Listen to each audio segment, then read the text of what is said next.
Today for our video, you are going to need your EOG Ready book and a pen or pencil. Alright, go ahead and open up your EOG Ready book to page 4 and you'll see the text called The Deserted House. To receive full credit today for watching this video, you should do 3 things. Number 1, listen and follow along in your EOG Ready book. That means whatever I do, you need to be doing along with me in your book. Number 2, annotate the text. So today we're going to read a poem. You need to fully annotate the text in order to receive full credit. And number 3, there are going to be some questions at the end. You need to answer each question with justification for the answer choices. That means you're telling me why each answer choice is right or wrong. Let's go ahead and start reading The Deserted House on page 4. Alright, so the first thing I'm going to do is just go ahead and read through it. I'm not going to annotate. I just want to read through it so I can know what the poem is about. On my second read, that's when I'm going to start annotating. Here we go. Life and thought have gone away, side by side, leaving door and windows wide. Careless tenants they. All within is dark as night, in the window is no light, and no murmur at the door, so frequent on its hinge before. Close the door, the shutters close, or through the windows we shall see the nakedness and vacancy of the dark, deserted house. Come away, no more of mirth is here or merry-making sound. The house was builded of the earth, and shall fall again to ground.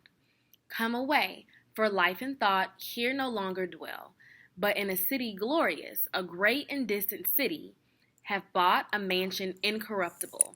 Would they could have stayed with us. All right, so now that we've actually read through our poem, we're going to do a second read. On this read, we're going to begin to annotate. So I'm going to think aloud my annotations. As I think them aloud, you should begin to write them on your paper as well. There are a few things to keep in mind when we annotate poetry. 1, you want to make sure that you're doing line by line annotation. That means you're trying to put every single line in your own words. 2, you want to paraphrase each stanza. So some lines you can't do by themselves. Sometimes you'll have to do an entire stanza. When you do that, you still need to make sure that you incorporate most of the lines in the poem so that you stay true to its meaning. Number 3, you're going to underline or circle unknown words and try to use context clues to figure out their meaning. And finally, if you cannot figure out a word, you will skip it and try to figure out the meaning of the poem without the word inside of it.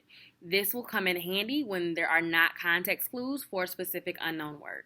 Okay, so this is our second read and we're going to begin to annotate. All right, so here I go. Life and thought have gone away. So life and thought, to me, that means like time. Gone away means something is no longer there. So I'm going to say time has passed, and I'm going to write that right next to that line. Time has passed. You should be writing it as well. If you want full credit, this is what you should be doing. Time has passed. Side by side. I'm just going to write together because that's what side by side means. Together. Leaving door and windows wide. Careless tenants they. So I know that the doors and the windows were left wide open. And then it says careless tenants they. A tenant, that's the person who lived in the house, who occupied the house. So I'm going to write, the previous residents left the doors and the windows open. They are careless, meaning that they don't care. So I'll repeat that so you can write it as well. The previous residents left the doors and windows of the house open. They are careless, meaning they don't care. All right, so for my first stanza, I have the following annotation. Time has passed. Together. The previous residents left the doors and windows open. They are careless or don't care. All right. right, stanza number 2. It says, all within is dark as night, which means everything is dark. So make sure to write that beside that line. If I'm going too fast, feel free to pause the video and you can press play when you're ready to pick back up. So for that first line of that stanza, I'm writing everything is dark. In the windows is no light, which means no sun shines through the windows. There's no sun. There's also no light coming out of the window. So there's no lights inside the house and no light going into the house. And no murmur at the door. Murmur. Murmur is when you say a word, but you kind of say it underneath your breath. Murmur can also mean just a sound. And it says that there's no murmur at the door. So that's probably telling me that there's no sound from the door. Nobody's outside trying to get in. There's no sound from outside. So I'm going to write that down. There's no sound from outside.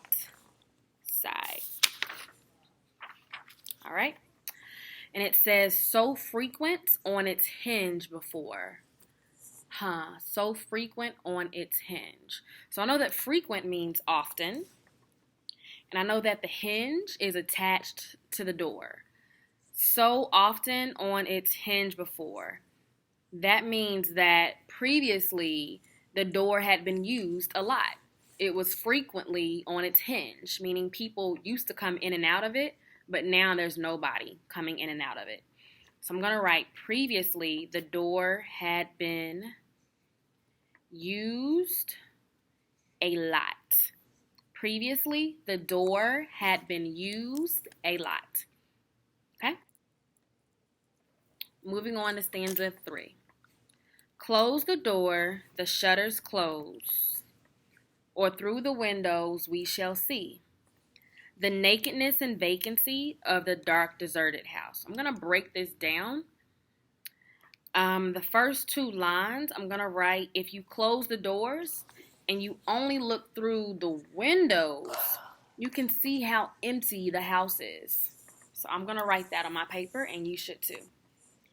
If you close the doors and only look through the windows, you can see how empty the house is.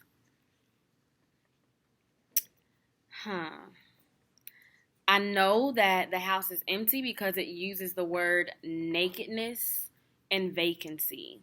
Nakedness means that you're without something. And so the house is basically naked. There's nothing inside of it, or empty, as I wrote on my paper. Of the dark, deserted house. I'm going to circle the word deserted. I think I have enough context clues to figure out what it means. And I'm going to give you about 10 seconds to write down what you think the word deserted means. Ready? Go.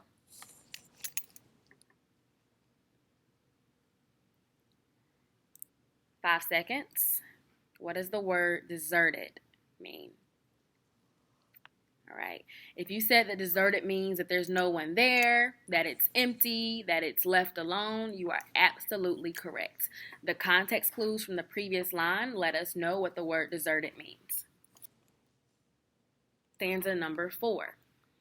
Come away, no more of mirth. Come away, to me, means just let's go, I guess. I don't know who they're talking to. Come away, no more of mirth. I don't know what mirth means.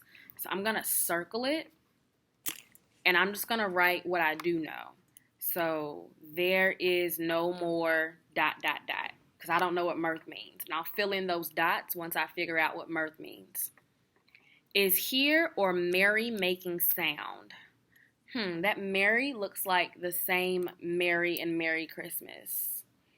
So that tells me that merry making sound means like a fun or loving or happy sound. So no fun, loving, or happy sounds. Okay, so I think I have enough context clues now to go back and figure out what the word mirth means. I'm going to read it again, and then I want you to write what you think the word mirth means. Here I go. Come away. No more of mirth. Is here or merry making sound. And I'll give you about 10 seconds to write what you think the word mirth means using your context clues from the next line. Remember, they said there's no more of it. 5 seconds. What does the word mirth mean? All right. If you said that mirth meant happiness, you are absolutely right. So now I can go back and fill in those dots. There is no more happiness. Okay? Happiness. The house was builded of the earth and shall fall again to ground. That's pretty self-explanatory. The house was built from the ground and will fall back down to the ground. That's what I'm going to write, and you should too. The house was built from the ground and will fall back down to the ground. Okay? Remember, you can pause the video at any time if I'm going too fast. All right, last stanza. Come away for life and thoughts. So I'm going to write come away for all time. I don't really know what the author means by life and thought, but I do know that in the first stanza, when I saw life and thought, I just put time. So I'm going to put time again. So come away for all time. Here no longer dwell. The word dwell means to live. So they're basically saying we will no longer live here, or you should no longer live there. But in a city, glorious. So what are they saying? Instead of living there, where should you live? Write it on your paper. Where should you live instead of that old empty house? 5 seconds. Where should you live? Write it next to that line. Okay. If you said you should instead live in a nice city, you are absolutely right. Instead, live in a nice city. A great and distant city. So a far away city. Great and distant means just far away. In a mansion. That's pretty self-explanatory. A mansion. Incorruptible. I'm going to circle that word because I don't know what it means. You're going to have to figure out what it means on your question. So I'm not going to help you with that one, but you can use your context clues to figure out the meaning. Would they could have stayed with us? So I think this means that they're probably saying perhaps they could have stayed with us. So that's what I'm going to write. Perhaps they could have stayed with us. Perhaps they would have stayed with us if they could. So those are my annotations for this text. Okay, so now that we've annotated our text, we are ready to read our questions. We're going to start with question number 9. And before we actually answer our questions, we're going to annotate our questions. So here's what I want you to do. I want you to ask yourself, what is this question asking me to do? Number 2, I want you to ask yourself, what skills will I need to answer this question correctly? Go ahead and read question number 9 to yourself. You can rewrite the question, or you can tell me the skill that you will have to use to answer the question correctly. I'll give you 10 seconds.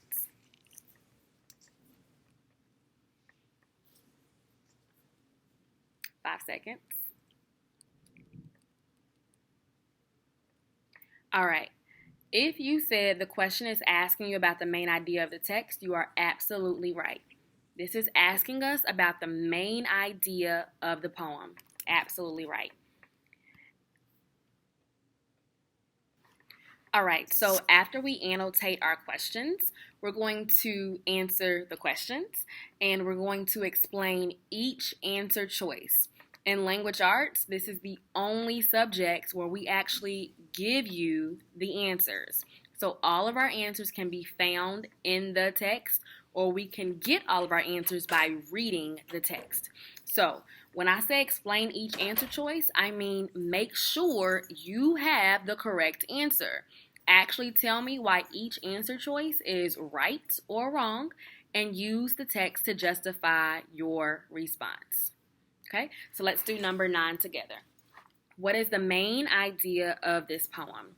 Is it A, when people die, their families abandon their houses and go to live in mansions?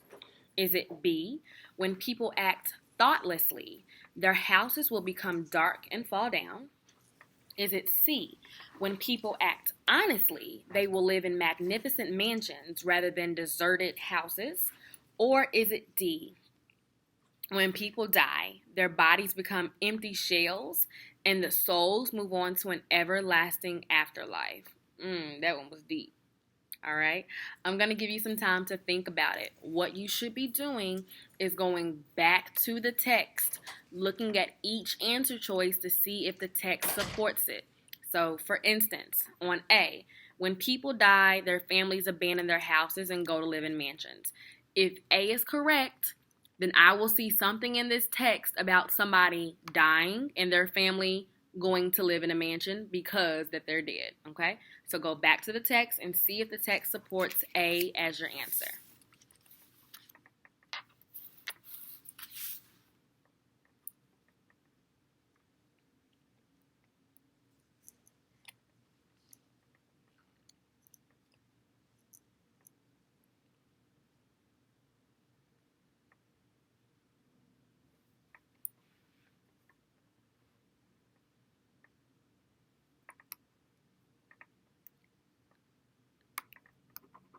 All right, so I'm not going to tell you the answer just yet.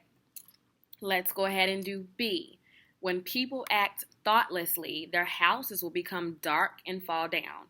If B is correct, you should have evidence that supports it from the text. So now I'm looking for people who act thoughtlessly, and because of their thoughtless actions, their houses are falling down.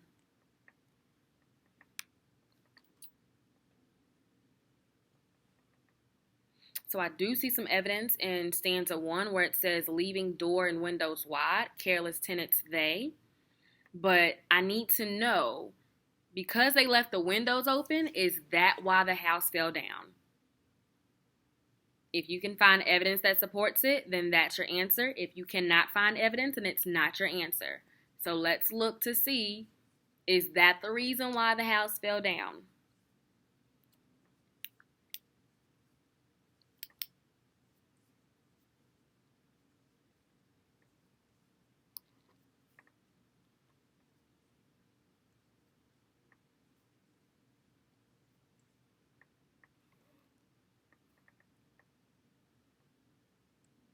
All right, let's move on to C. Do the same thing. When people act honestly, they will live in magnificent mansions rather than deserted houses. Is there any evidence that says that these people are acting honest and that's why they now have a mansion? Just a hint, I would actually look in stanzas 4 and 5 to see if there's any evidence for that.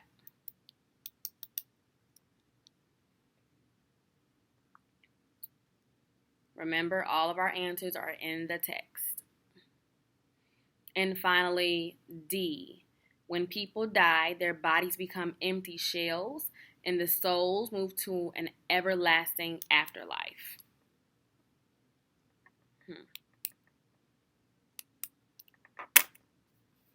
All right. So it's up to you to write the correct answer along with why each answer choice is right or wrong.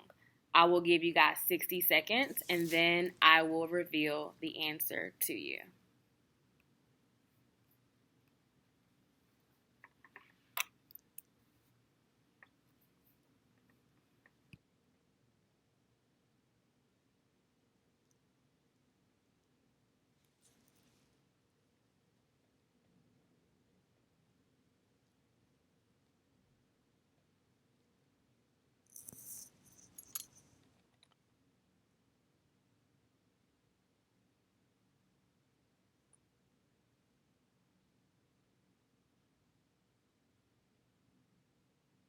Okay, now it's your turn to try it by yourself. You are going to read question number 10. You are going to actually annotate the question, meaning put it in your own words. I'm going to give you 60 seconds right now to put the question in your own words. Go. Remember, you're asking yourself, what is this question asking me to do? Or what skill do I have to use to answer this question correctly?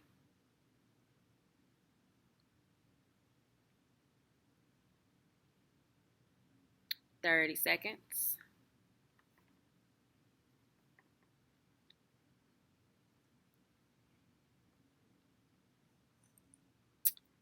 "10 seconds. What is this question asking you to do?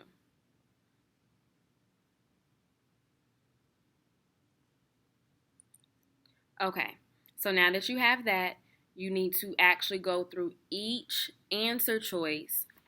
Go from the answer choice to the text. See if the text supports that answer choice. If it does not support it, it's not your answer. If it does, it is. So it's actually asking you to represent the mood of the poem. So it's up to you to determine the mood and see which answer choice best aligns with the mood. You have 2 minutes to answer this question correctly, and I'll give you the answer after 2 minutes.